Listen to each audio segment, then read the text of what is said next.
Shalom anak-anakku, jumpa lagi dalam pembelajaran tema 1, subtema 1, pembelajaran yang keempat.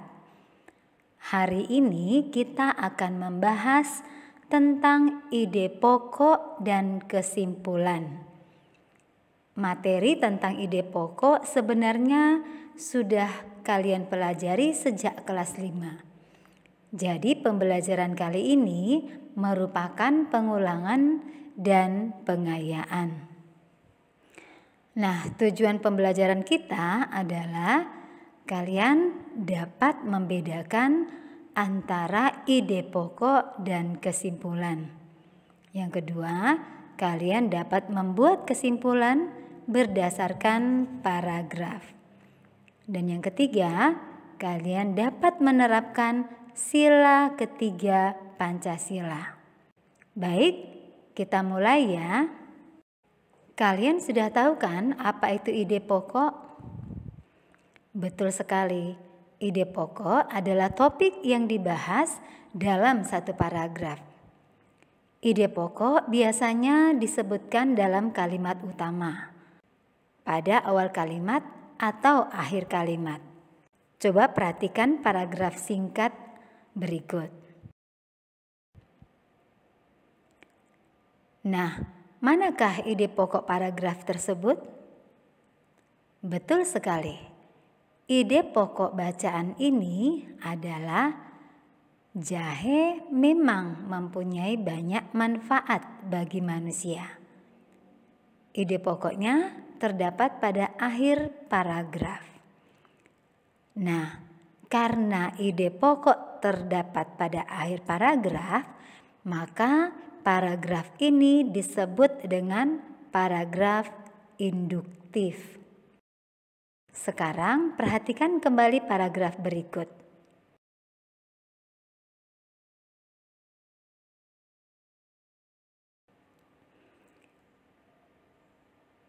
Nah, manakah ide pokok paragraf tersebut? Tepat sekali. Ide pokok paragraf ini adalah bunga merupakan alat perkembangbiakan secara generatif pada tumbuhan. Ide pokok terletak di awal paragraf. Nah, karena letaknya di awal paragraf, maka paragraf ini disebut dengan paragraf deduktif. Nah, jika ide pokok terdapat di awal dan di akhir paragraf, maka paragraf tersebut dinamakan paragraf campuran.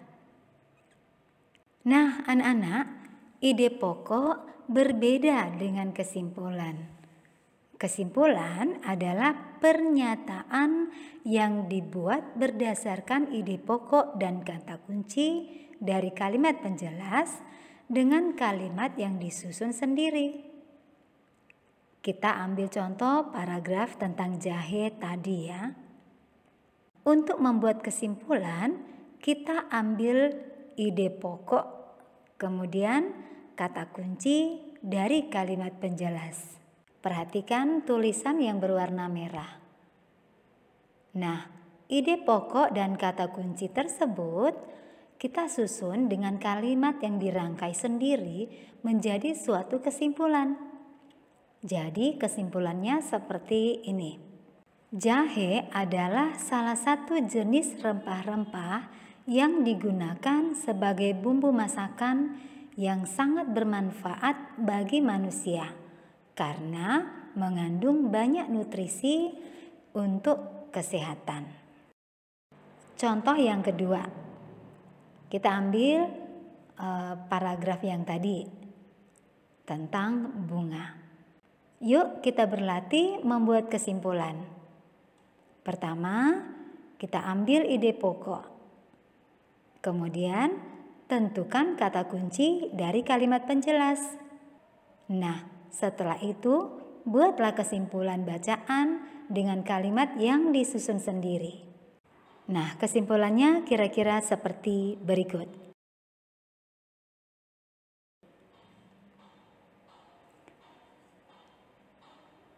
Nah, anak-anakku, itulah tadi penjelasan tentang ide pokok dan kesimpulan bacaan. Kalau kita membahas tentang bunga dan perkembangbiakannya, maka tentunya ini mengingatkan kita tentang cara tanaman berkembang biak, bukan?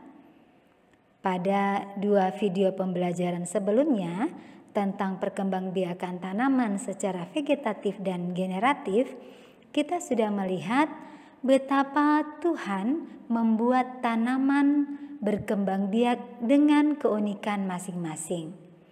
Dan kalau diperhatikan, bentuknya pun unik. Dari keunikan-keunikan tersebut, tampil keindahan memesona yang mempercantik negeri kita Indonesia.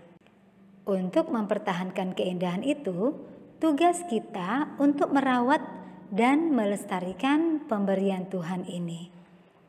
Sebab sesungguhnya bukan hanya keindahannya yang dibutuhkan. Manfaat dari tanaman sungguh sangat luar biasa.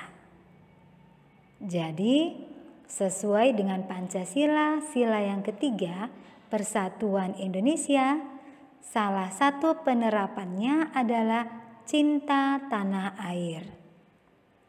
Nah, dengan merawat tanaman dan lingkungan sekitar kita, itu bukti kita mencintai tanah air kita. Merawat tanaman dan lingkungan sekitar bisa dikerjakan bersama-sama, atau dengan kata lain, bergotong royong. Dengan bergotong royong, kita dapat memupuk nilai persatuan dan kesatuan. Nilai persatuan dan kesatuan akan tumbuh dan bersama-sama kita akan merasa memiliki negeri Indonesia ini, yang akhirnya akan tercipta masyarakat yang aman, damai, dan sejahtera, yang hidup di negeri yang indah. Yuk kita wujudkan dengan cara menerapkan sila-sila Pancasila dalam kehidupan sehari-hari. Tuhan Yesus memberkati. Shalom.